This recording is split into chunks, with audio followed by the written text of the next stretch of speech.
আসসালামু আলাইকুম। আমন্ত্রণ বাংলাদেশের সংবাদে আপনাদের সাথে আছি আমি নাদিরা আশরাফ। মহান মুক্তিযুদ্ধের বীর শহীদদের প্রতি শ্রদ্ধা জানিয়ে জাতীয় স্মৃতিসৌধে পুষ্পস্তবক অর্পণ করেছেন রাষ্ট্রপতি মির্জা ফখরুল ইসলাম আলমগীর। সকাল 10:30টায় তিনি সাভারে জাতীয় স্মৃতিসৌধে শ্রদ্ধা জানান। ফুল দিয়ে তিনি কিছুক্ষণ নীরবে দাঁড়িয়ে থাকেন। এ সময় বিয়োগলে বাজানো হয় করুণ সুর। সশস্ত্র বাহিনীর একটি চৌকস দল এ সময় রাষ্ট্রীয় সালাম প্রদান করে। মুক্তিযুদ্ধ বিষয়ক প্রতিমন্ত্রী ইশরাক হোসেন ও তিন বাহিনীর প্রধান এ সময় উপস্থিত ছিলেন। গতকাল সন্ধ্যায় বঙ্গভবনে দেশের 23তম রাষ্ট্রপতি হিসেবে শপথ নেন মির্জা ফখরুল ইসলাম আলমগীর। এরপর আজ তিনি মহান মুক্তিযুদ্ধের বীর শহীদদের প্রতি শ্রদ্ধা জানান। গত 20 অগস্ট সংসদ সদস্যদের ভোটে রাষ্ট্রপতি নির্বাচিত হন মির্জা ফখরুল ইসলাম আলমগীর। গতকাল শপথ নেওয়া নতুন 4 মন্ত্রী 2 প্রতিমন্ত্রীদের দপ্তর বন্টন করে প্রজ্ঞাপন জারি করেছেন মন্ত্রিপরিষদ বিভাগ। স্থানীয় সরকার, পল্লী উন্নয়ন ও সমবায় মন্ত্রীর দায়িত্ব পেয়েছেন ডক্টর আব্দুল মঈন খান। বেসামরিক বিমান পরিবহন ও পর্যটন প্রতিমন্ত্রী রশিদুজ্জামান মিল্লাত পদোন্নতি পেয়ে এই মন্ত্রণালয়ের মন্ত্রী হয়েছেন। আর বেসামরিক বিমান পরিবহন ও পর্যটন মন্ত্রী আফরোজা খানমকে খাদ্যমন্ত্রী করা হয়েছে। সাচিং প্রুজেরিকে পার্বত্য চট্টগ্রাম বিষয়ক মন্ত্রণালয়ের মন্ত্রী করা হয়েছে এবং তথ্য ও সম্প্রচার মন্ত্রীর দায়িত্ব পেয়েছেন বিজেপি চেয়ারম্যান আন্দালিব রহমান পার্থ। মোহাম্মদ শামীম কায়সার ধর্ম মন্ত্রণালয়ের প্রতিমন্ত্রী এবং হুমায়ুন কবির পররাষ্ট্র প্রতিমন্ত্রীর দায়িত্ব পেয়েছেন। খাগড়াছড়ির দিঘি নালায় ক্লাউড ব্লাস্ট বা মেঘ বিস্ফোরণে সৃষ্ট বৃষ্টিতে নিচু এলাকা প্লাবিত হয়েছে। শুক্রবার মধ্যরাতের বৃষ্টিতে মাইনী নদীর পানি বিপদসীমার উপর দিয়ে প্রবাহিত হচ্ছে। মাত্র 3 ঘন্টায় 103 মিলিমিটার বৃষ্টিপাত রেকর্ড করা হয়েছে। এতে খাগড়াছড়ির দিঘি নালার মেরুং, কবাখালী ও বেউলখালী এলাকায় নিচু অঞ্চল প্লাবিত হয়েছে। দিঘি নালা মেরুং সড়কের উপর দিয়ে পানি প্রবাহিত হচ্ছে। পানিতে ডুবে গেছে আমন ক্ষেত। অনেক এলাকায় পানি বেড়ে যাওয়ায় ঘর বাড়িতে পানি ঢুকে গেছে।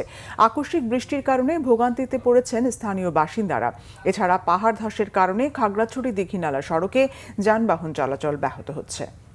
বাংলাদেশের নবনির্বাচিত রাষ্ট্রপতি মির্জা ফখরুল ইসলাম আলমগীরকে অভিনন্দন জানিয়েছেন ভারতের রাষ্ট্রপতি দ্রৌপদী মুর্মু। বাংলাদেশের রাষ্ট্রপতির সঙ্গে কাজ করার আগ্রহ জানিয়েছেন তিনি। শুক্রবার বঙ্গভবনে নবনির্বাচিত রাষ্ট্রপতির শপথ গ্রহণ অনুষ্ঠানের পর ভারতের রাষ্ট্রপতি দ্রৌপদী মুর্মু এক বিবৃতিতে জানান, ফখরুল ইসলাম আলমগীরের দীর্ঘ রাজনৈতিক অভিজ্ঞতা বাংলাদেশের জনগণের সেবায় সফলতা বয়ে আনবে। দুই দেশের অভিন্ন ইতিহাস, ঘনিষ্ঠ সাংস্কৃতিক বন্ধন এবং বন্ধুত্বের উষ্ণ সম্পর্ককে সামনে এনে দ্রৌপদী মুর্মু লেখেন, ভারত ও বাংলাদেশের মধ্যে এক অনন্য সম্পর্ক বিদ্যমান। দুই প্রতিবেশী দেশের মধ্যে অংশীদারিত্বকে আরও শক্তিশালী করতে রাষ্ট্রপতি ফখরুল ইসলাম আলমগীরের সঙ্গে কাজ করতে উন্মুখ হয়ে থাকার বিষয়টিও বিবৃতিতে তুলে ধরেন ভারতের রাষ্ট্রপতি। এদিকে নিয়মিত সাপ্তাহিক ব্রিফিং করেছেন ভারতের পররাষ্ট্র মন্ত্রণালয়ের মুখপাত্র রণধীর জয়সওয়াল। প্রধানমন্ত্রী তারেক রহমানের সম্ভাব্য ভারত সফর এবং ব্রিক্স সম্মেলনে অংশগ্রহণ নিয়ে এক প্রশ্নের জবাবে জয়সওয়াল বলেন, এই মুহূর্তে এই বিষয়ে তার কাছে কোনো তথ্য নেই। নতুন কোনো তথ্য পাওয়া গেলে তা তিনি গণমাধ্যমকে জানাবেন। প্রধানমন্ত্রী তারেক রহমান এবং বিএনপির ভারপ্রাপ্ত মহাসচিব অ্যাডভোকেট রুহুল কবির রিজভীর সুস্বাস্থ্য ও দীর্ঘায়ু কামনায় দোয়া করা হয়েছে। শুক্রবার বাদ আসর রাজধানীর মোহাম্মদপুরে আল মারকাজুল ইসলাম অন্ধ মাদ্রাসায় এই মিলাদ ও দোয়া মাহফিলে প্রধানমন্ত্রীর সুস্বাস্থ্য এবং বিএনপির প্রতিষ্ঠাতা শহীদ রাষ্ট্রপতি জিয়াউর রহমান এবং বিএনপির চেয়ারপারসন ও সাবেক প্রধানমন্ত্রী বেগম খালেদা জিয়ার মাগফিরাত কামনায় দোয়া করা হয়। পাশাপাশি দলের ভারপ্রাপ্ত মহাসচিব রুহুল কবির রিজভীকে দেয়া দায়িত্ব সঠিকভাবে পালনে সৃষ্টিকর্তার কাছে দোয়া চাওয়া হয়। এছাড়া দেশ ও জাতির উত্তরোত্তর সমৃদ্ধি কামনায় মোনাজাত করা হয়।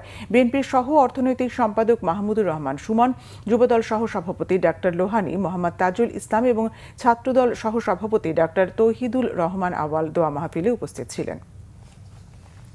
4 শতকেরও বেশি সময়ের ইতিহাস বুকে নিয়ে দাঁড়িয়ে আছে রাজধানী ঢাকা। সময়ের সঙ্গে বদলেছে নগরীর চেহারা, হারিয়েছে অনেক ঐতিহ্য।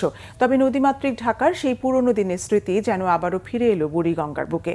প্রাণের ঢাকার 416 বছর পূর্তি উপলক্ষে অনুষ্ঠিত হলো ঐতিহ্যবাহী নৌকাবাইচ। লাখো মানুষের উচ্ছ্বাসে উৎসবের রঙে রাঙল বুড়িগঙ্গার দুই পাড়। জানাচ্ছেন মামুন আব্দুল্লাহ। একদিকে নগরীর ব্যস্ততা, অন্যদিকে নদীর বুকে ছুটে চলা সারি সারি নৌকা, বৈঠার ছন্দে, মাঝিদের হুঙ্কারে আর দর্শকের উল্লাসে মুহূর্তেই যেন ফিরে এলো পুরানো ঢাকার সেই চেনা আবহ। প্রাণের ঢাকার 416 বছর পূর্তি উপলক্ষে বুড়িগঙ্গায় বসেছিল ঐতিহ্যবাহী নৌকাবাইচের আসর। খোলামোড়া ঘাট থেকে ওয়াইজ ঘাট, বুড়িগঙ্গার বুকে প্রতিযোগিতার এই পথ জুড়ে ছিল মানুষের ঢল। নদীর দুই পার, সেতু আর আশপাশের উঁচু ভবনের ছাদ, যেদিকেই চোখ যায় কেবল দর্শক আর দর্শক। লাখো মানুষের করতালি আর উচ্ছ্বাসে মুখর হয়ে ওঠে বুড়িগঙ্গা।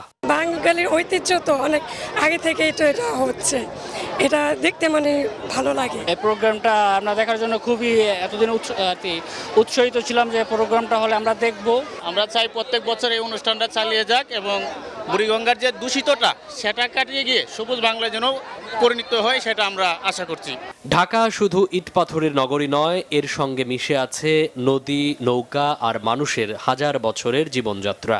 বুড়িগঙ্গার বুকে এই নৌকা বাইচ তাই নিছক প্রতিযোগিতা নয়, এ যেন হারিয়ে যেতে বসা এক ঐতিহ্যের সঙ্গে নতুন প্রজন্মের পরিচয়। আমরা পর্যটনের পক্ষ থেকে আমরা চিন্তা ভাবনা করছি, আমরা পরিকল্পনা করছি যে পুরানো ঐতিহ্য যেসব রয়েছে অঞ্চল ভিত্তিক সারা বাংলাদেশে এগুলোকে কিভাবে ফিরিয়ে আনা যায়। নৌকা ব্যবসায় যেন 1 বছর পর পর হয়, এইটাই আমি চাই। কারণ আমরা এটাতে স্বাধীনতা দিবসে দিতে পারি, বিজয় দিবসে দিতে পারি, কিন্তু আমরা 1 বছর পর পরই দিব। বিকেলে উদ্বোধনী অনুষ্ঠানে উঠে আসে বুড়িগঙ্গাকে ঘিরে নতুন স্বপ্নের কথাও। সড়ক পরিবহন ও সেতুমন্ত্রী শেখ রবিউল আলম বলেন, আর কাউকে নদী দখল ও দূষণ করতে দেওয়া হবে না। বেশ কিছু জায়গা আমার মনে হয় দখল হয়ে আছে, ইট বালি পাথর এমন ভাবে রেখে বিক্রি করছে যা এই এলাকার বা নদীর পাড়ের সৌন্দর্যকে নষ্ট করছে। প্রশাসক মহোদয় এখানে আছেন, তার কাছে আমি যেহেতু সিটি কর্পোরেশনের জায়গা, সিটি কর্পোরেশন এলাকা, তিনি অগ্রণী ভূমিকা নেবেন এবং আমরা পাশে আছি।